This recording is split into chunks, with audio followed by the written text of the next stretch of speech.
What is the soul? For thousands of years, that question was for priests and philosophers. But tonight, we're going to look for answers in a really unlikely place, the operating room. We're diving into how modern neuroscience is taking on one of the oldest mysteries there is. So let's just get right to it. Is the soul a real thing? A distinct entity? Or is everything we call the soul just, a cool side effect of our brain's complex chemistry? For most of human history, if you had this question, you went to theologians and philosophers. And they gave us some really beautiful, really complex ways of thinking about our spiritual selves. But what happens when science itself starts poking around?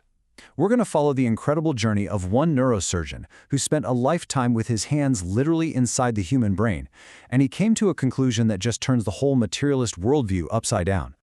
And to really get just how radical his ideas are, you have to understand where he started. He began his career as a committed materialist, a scientist who didn't believe in anything that couldn't be physically measured. Just think about this for a second. We're talking about a guy with over 30 years on the faculty at Stony Brook. He performed around 7,000 brain operations. This isn't some philosopher just thinking about stuff in an armchair. This was a surgeon who spent his entire life working on the physical, tangible brain. And what he saw there made him question everything he thought he knew.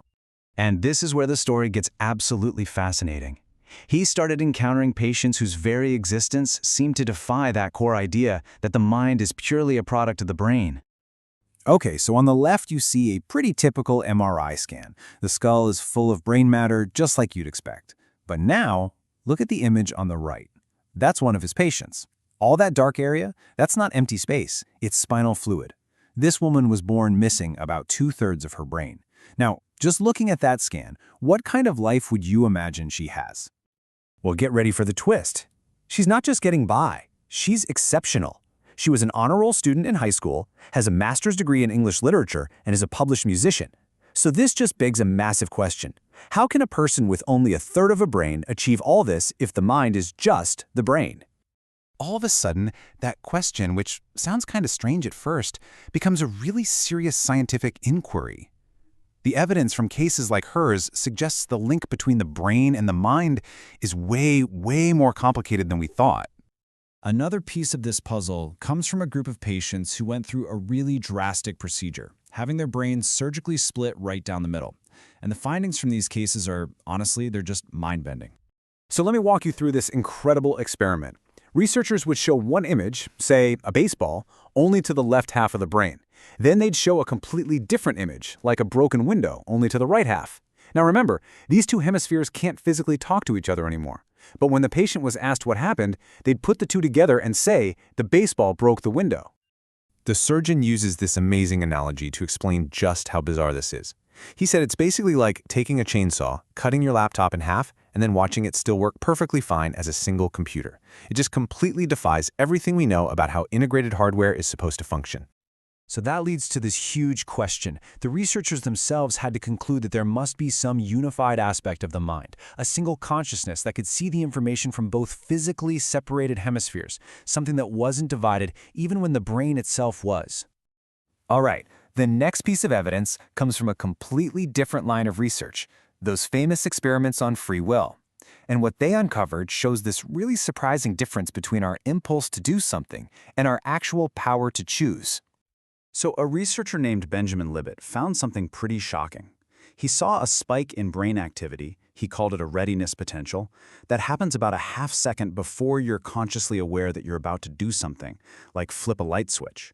Now, at first glance, this seems to prove free will is just an illusion, right? Your brain decides and you just find out about it later. But Libet was clever.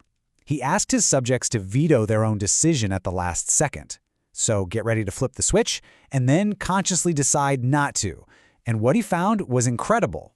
That act of vetoing, of saying, I won't do it, had no preceding spike in brain activity. It was like a genuine act of will that was totally independent of that initial brain impulse. So this reframes the whole conversation. Maybe it's not about free will, but free won't. Our brains might be throwing temptations and impulses at us all day long, but it seems we have an independent power to just say no. A free won't that isn't generated by the brain's physical wiring. So, you've got a unified consciousness that can survive the brain being split in two. You've got a will that can act independently of brain signals. What do you call that? Our neurosurgeon argues that what all this evidence is pointing to is something that science can, and probably should, define as the soul. And we're not talking about some ghost floating in the machine here. The definition is that the soul is what animates a living being. It's a hybrid. It uses the brain's material functions like memory and emotion, but it also has these immaterial abilities like abstract thought and free will that the evidence suggests don't actually come from the brain. And when you start to deduce the properties of this immaterial mind from all the evidence, you get a list that looks like this. It has no physical parts, which would explain why you can't surgically divide it. It has no single location in space, which is why it can see what a split brain is seeing as a whole. And some evidence even points to it sticking around even after severe brain injury, or death. This whole line of scientific reasoning leads us, kind of inevitably, to the final, biggest question. If the soul is a non-physical, spiritual thing, can it even be destroyed? To really get your head around this, think about what it means for something to die. You can destroy a chair because you can break it down into its parts, wood chips, dust, and eventually ash. But what about a concept, like the number 8? You can burn the paper it's written on, but you can't destroy the idea of 8. It has no parts to disintegrate. And that's the final argument. The soul, because it's spiritual and has no parts, is like the number 8, not the chair. It can't fall apart.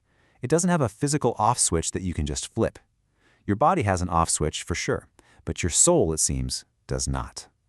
So we end with a question, because the point here wasn't to prove anything for good, it was to show how a lifetime spent studying the physical brain can actually lead to hard evidence for something beyond it. So I'll leave you with this to chew on. If our consciousness, if you, are more than just the gray matter in your skull, what does that change about who we are and what our place in the universe is?